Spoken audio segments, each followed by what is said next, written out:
Olá, você que está ligado na TV Rio Doce, estamos no ar com Cuidando de Você e mais uma vez a oportunidade de falarmos de saúde, bem-estar e qualidade de vida.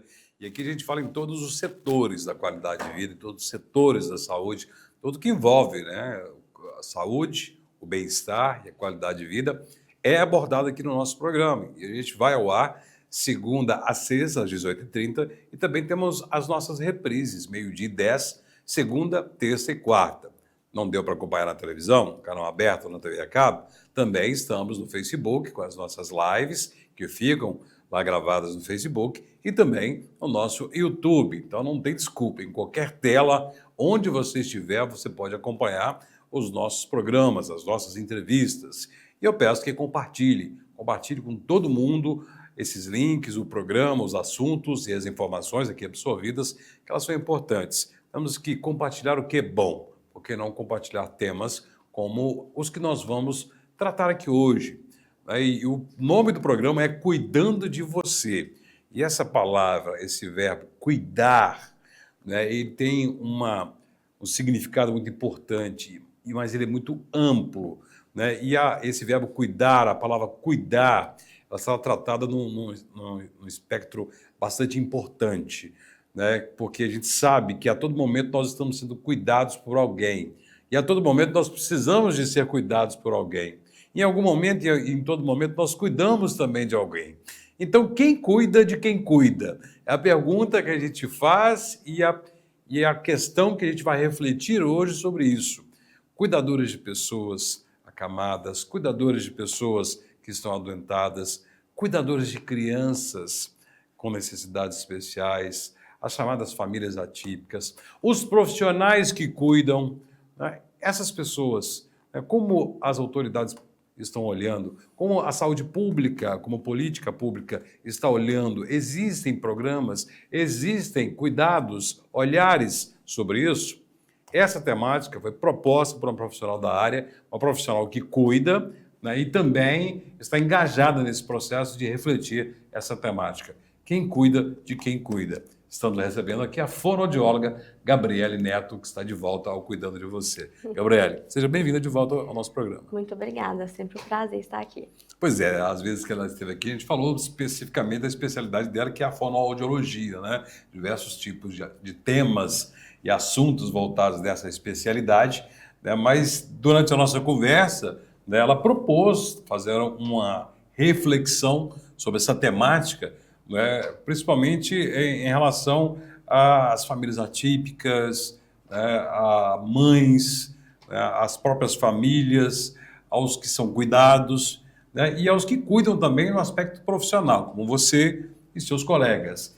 Então, quando a gente fala de cuidar, não é algo que transcende muitas coisas que somente olhar, somente vigiar. O cuidado em si, ele é muito amplo, não é? Principalmente se tratando nesse espectro de saúde? Com certeza. Eu falo assim que cuidar, hoje eu vejo que é se doar para o outro. Você querer ele bem em todos os aspectos emocionais, físicos, e nesse sentido, trazendo um pouco também pro lado profissional, né? Aquilo que você falou, cuidar de quem cuida. Porque para a gente poder cuidar e se doar para o outro, nós também temos que estar bem. A gente vê que no dia a dia, né, como eu disse, né, nós sempre estamos precisando ser cuidados e sempre estamos também cuidando de alguma forma. Né? Então, há formas e formas de ser cuidados. E nossa temática aqui é fazer julgar luz sobre as questões que envolvem saúde e bem-estar. Né? E quando a gente fala nisso, a gente fala de pessoas que têm o seu tempo e a sua rotina mudada pela necessidade de cuidar de alguém. Né? Fazendo um foco aqui de pessoas, por exemplo, que precisam de cuidar de um filho, né, com algum tipo de necessidade especial. Alguém que precisa de cuidar de um pai ou de uma mãe acamado, né, de alguém que precisa de cuidar de uma pessoa, né, que não pode, por si só, ser independente nas suas atividades motoras e funcionais. Né? Então, essas pessoas, elas estão ali cuidando e falam, não, cuida porque é obrigado, cuida porque gosta, cuida porque é amor, mas muitas das vezes não se percebe que aquela pessoa ela é um ser humano também que necessita de ser cuidada. E ela abre mão de muitas coisas, muitas vezes até da própria saúde, para poder cuidar. Né? E pouco se fala sobre isso, não é, Gabriele? Eu falo assim, eu até vim aqui justamente para não para me pôr no lugar dessas famílias, porque né, eu estou aqui vendo minha visão de profissional. Então eu estou relatando assim o que elas me relatam e também o que eu vejo nesse ambiente.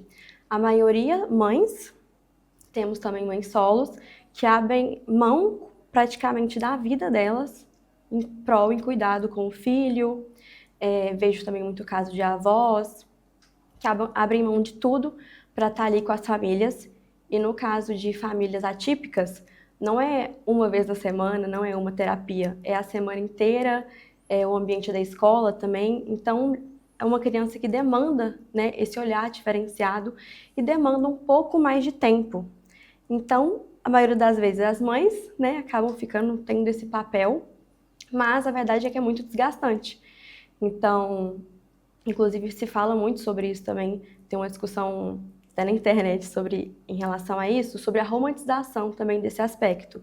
Que eles falam, essa mãe heroína, só que muitas vezes essa mãe também é uma mãe que está cansada, que abriu mão de tudo e que precisa de uma rede de apoio, que é o que mais falta hoje. Pois é, é o que mais falta exatamente, porque justamente, né, há pouco tempo é que começou-se a falar, inclusive nós da própria mídia, a se falar sobre famílias atípicas, falarmos mais sobre o transtorno do espectro autista, de TDAH, de síndrome de Down, de outras situações envolvendo crianças. Há pouco tempo, eram até assuntos tabu, né, que muito se falava e ficava muito isolado. As próprias famílias queriam manter aquele isolado dentro de casa, né, porque às vezes, né, se descobrisse que a criança tinha algum tipo de transtorno, né, poderia ser discriminada, prejudicada, a própria família. Né. Então, começou, ainda bem que começou a se falar. Né, e se falando, começou também a buscar ajuda e a vir profissionais de diversas áreas a buscar ajudar essas pessoas, mas ainda há muito que se caminhar.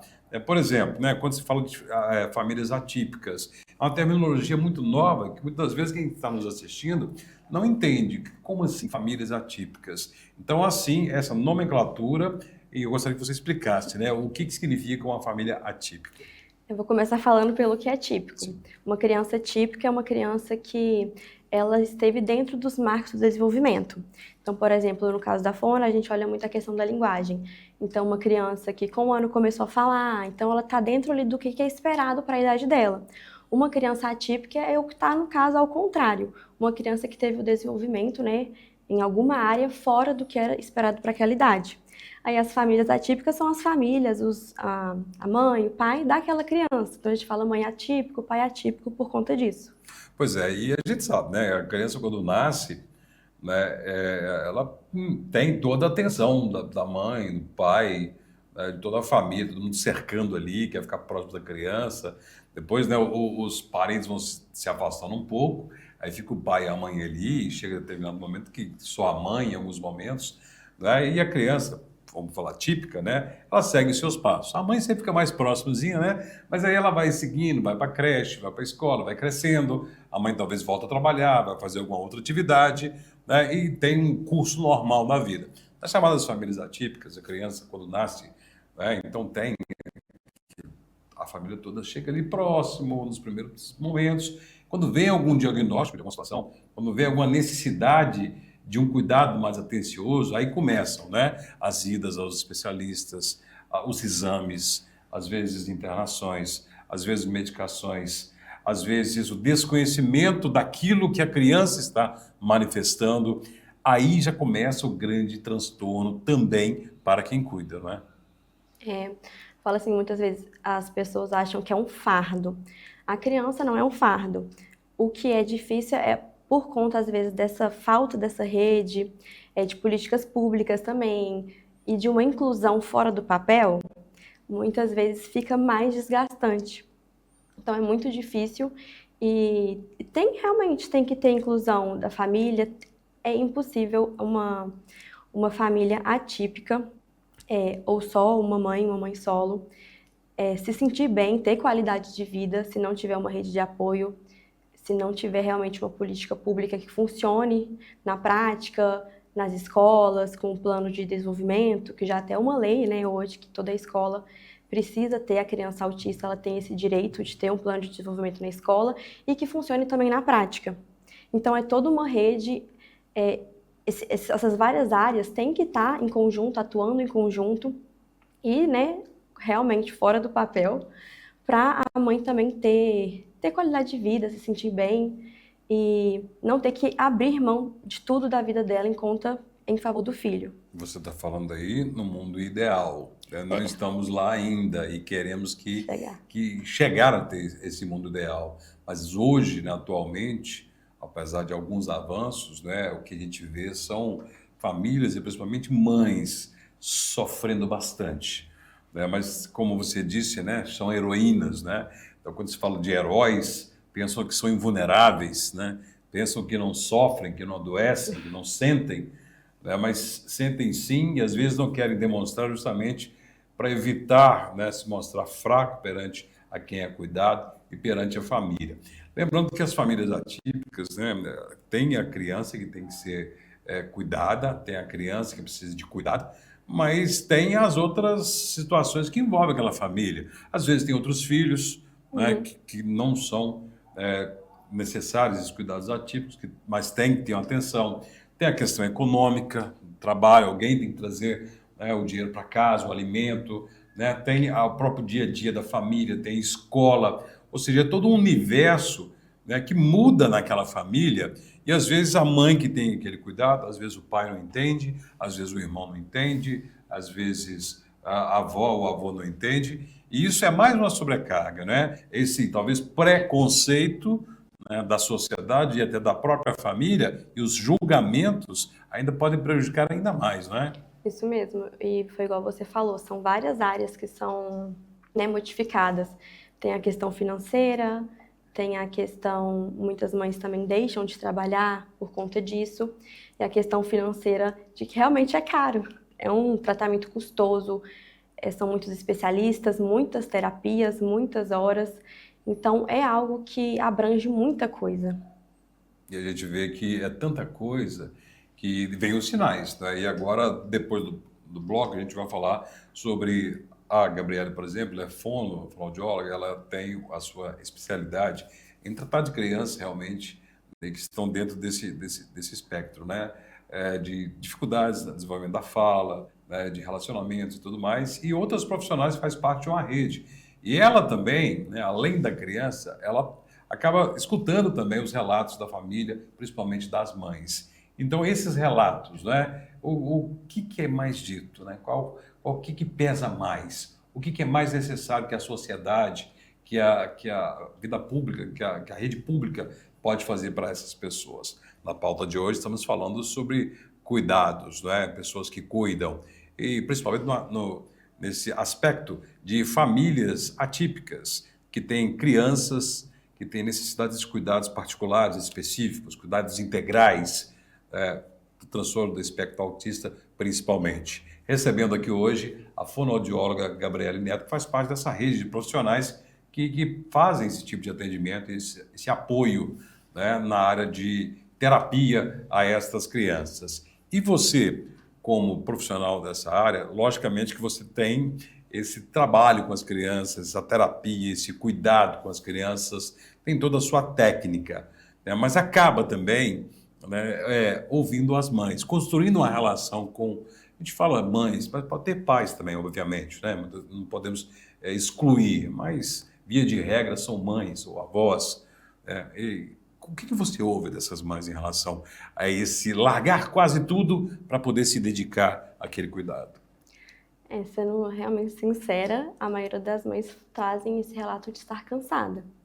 Inclusive, eu observo assim que elas se sentem até um pouco culpadas em relação a isso, de estar se sentindo cansada e esgotada mentalmente, fisicamente, por conta, né, dessa demanda muito excessiva e muitas vezes estarem mais sozinhas e por conta também muitas vezes de muita terapia, e viver realmente em prol apenas disso. E a maioria também não tem nem tempo para elas próprias, tipo assim, fazer uma terapia, ir no psicólogo. Inclusive, é um ponto que a gente discute muito na clínica, porque a gente tem uma equipe interdisciplinar, então tem psicólogo, tem psicopedagogo, a gente atua muito em conjunto. E o que a gente, inclusive, tenta fazer na clínica é sempre trazer também essa mãe, incluir na terapia, mesmo que não seja, né, no caso de fono direto, mas alguma psicóloga está ali, né, em conjunto com a gente, atendendo, ouvindo também elas. Essa escuta é importante, né?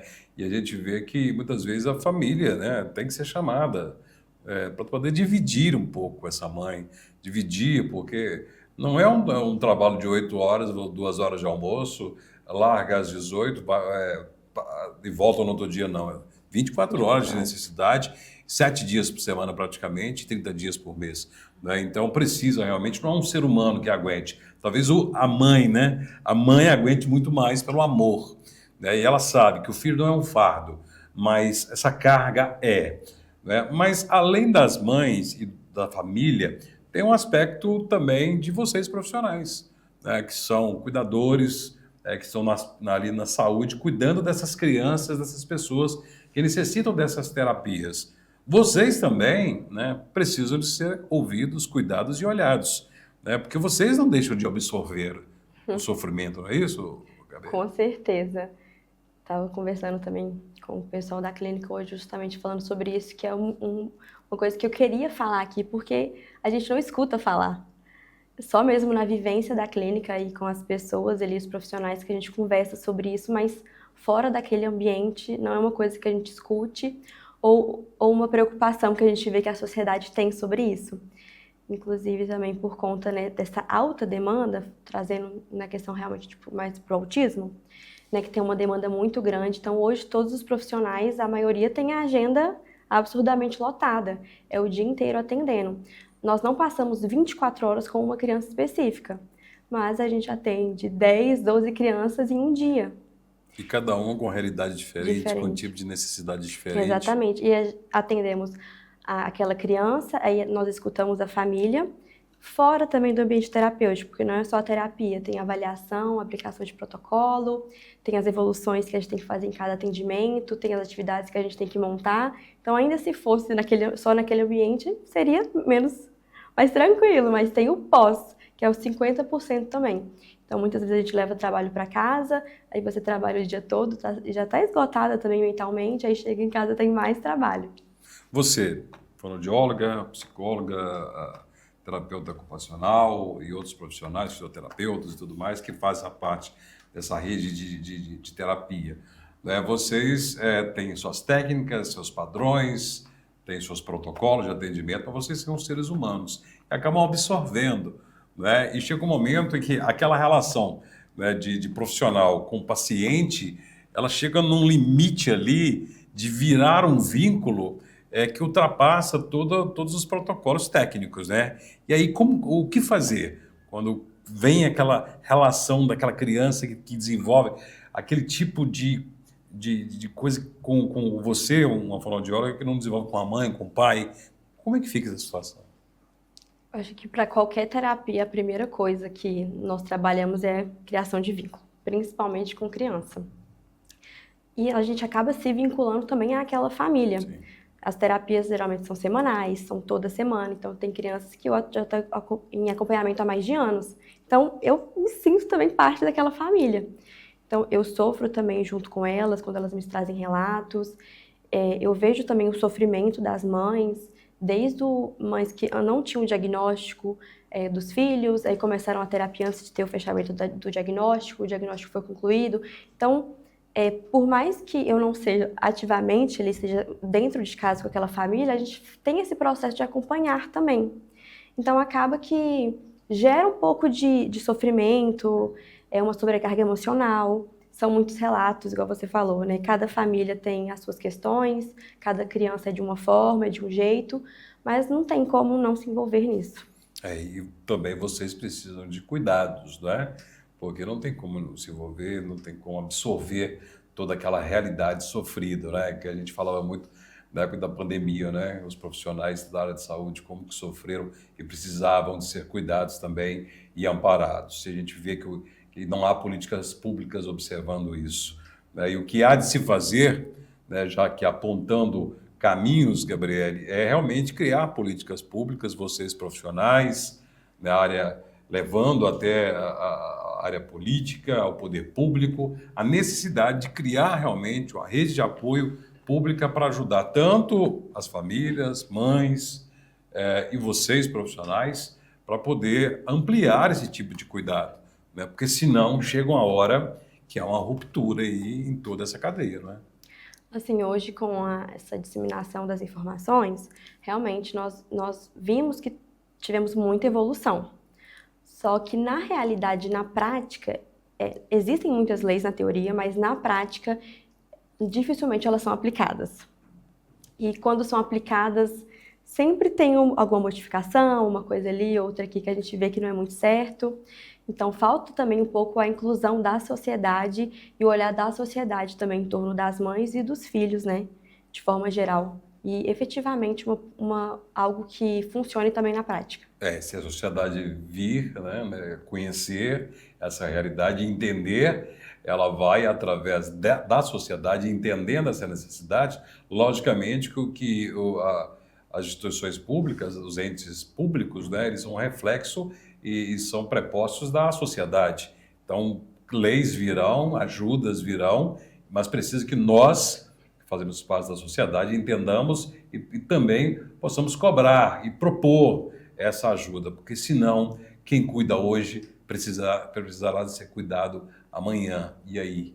Como é que fica aquele primeiro que precisou de cuidado? Recebemos hoje Gabriele Neto, fonoaudióloga, que trouxe aqui uma reflexão muito grande. A gente quer continuar com os profissionais fazendo essa reflexão. Quem cuida de quem cuida, né? Veja o programa novamente, compartilhe com todo mundo. Esse é o nosso papel, como a própria Gabriele propôs, nós estamos dando esse espaço, ouvir, debater em sociedade, propor às pessoas, propor às áreas públicas que olhem por essas pessoas que cuidam. Gabriele, obrigado pela proposta, obrigado pelo tema e por ter vindo ao nosso programa aqui. Eu que agradeço. Até o próximo Cuidando de Você com novos temas, e você sempre pode estar conosco nas redes sociais, sugerindo temas e convidados. Continue aqui na programação da TV Rio Doce.